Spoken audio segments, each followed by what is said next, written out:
Alright, for this top problem, it helps to see cosine. So we know that cosine starts way up at a height of 1, and it dips down and then back up, and that's taking a total of 2 pi long. And also it goes backwards the exact same way.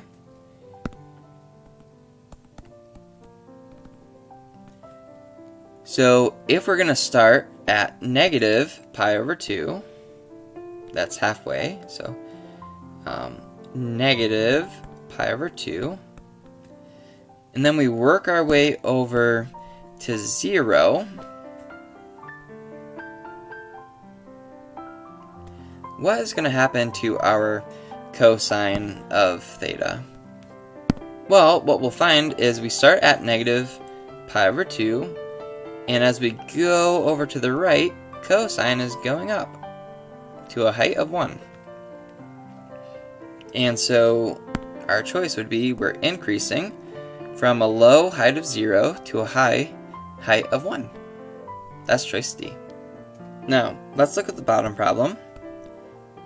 So this time we have a circle which is centered at the origin and has a radius of 10.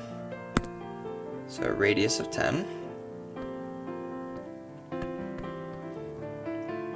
Has terminal side of an angle theta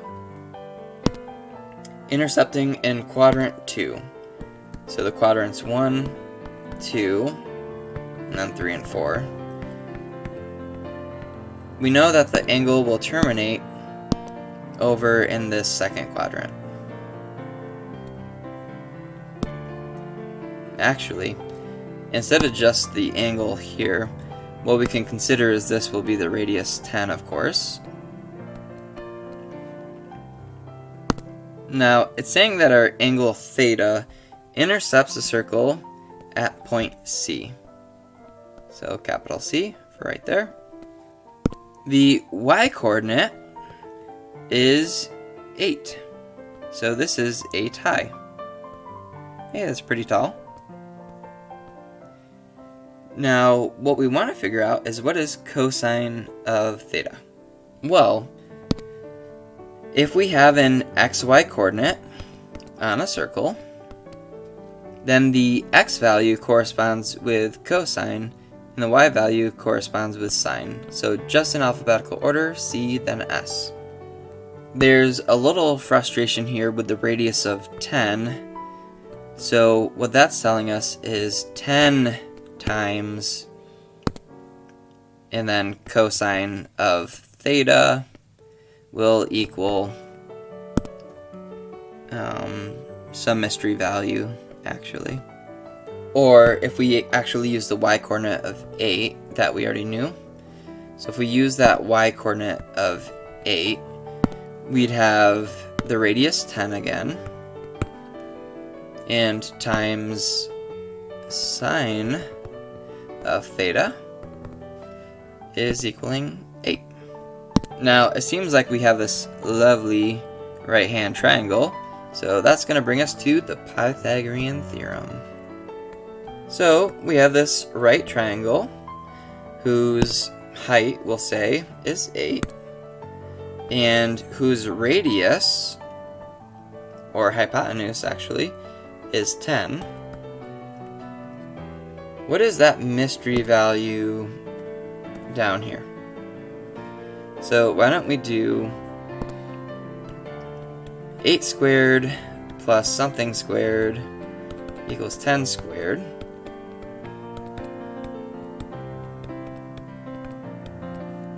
And quickly figure out that our mystery squared is 100 minus 64, or 36.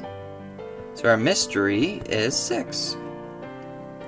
Now, that's super close, and it seems like we should find it down here somewhere, but that's not quite true.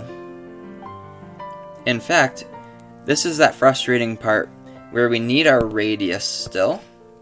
So, 10 times our cosine of theta should equal what we just figured out. It should be 6. It should be 6 across. Aha. So dividing by 10, cosine of theta is 6 divided by 10. Which is, let's see, they both have 2 in common, so 3 over 5. Whoa, hold up. It's not choice C. It shouldn't be positive 3/5. We need to go backwards 3/5. So let's not do choice C, but it should be choice A.